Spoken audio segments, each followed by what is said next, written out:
گڑیا کے پاس ایک پرشین بلا تھا جس کا نام تھا پوم پوم۔ پوم پوم بہت پیارا تھا مگر اس کی ایک عادت بہت خراب تھی اور وہ تھی چوری کرنے کی۔ کبھی وہ گڑیا کی پینسل غائب کر دیتا، کبھی ہیئر بینڈ، کبھی کوئی بھی چیز۔ ایک دفعہ اس نے بڑی گڑبڑ کی۔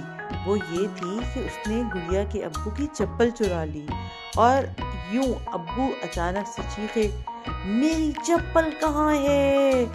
پھر جب گڑیا ابو کی چپل ڈھونڈنے گئی تو دیکھا کمرے میں ایک ٹوکری کے اندر پوم پوم نے بہت ساری چیزیں چھپائے رکھی تھیں، جیسا کہ چپل، کلپس، کھلونے، پینسل، ایک بڑی سی کلیکشن موجود تھی۔ گڑیا نے زوردار چیخ ماری، پوم پوم ادھر آؤ، تم کیا کر رہے ہو؟ اور پھر اس نے زور سے گڑیا کے بال ہی پکڑ لیے۔ اس پر گڑیا بولی، کیا تم اب یہ بھی لے لو گے؟ پھر کیا ہوا، پوم پوم آگے آگے اور گڑیا پیچھے پیچھے، دونوں ایک دوسرے کے پیچھے بھاگتے رہے۔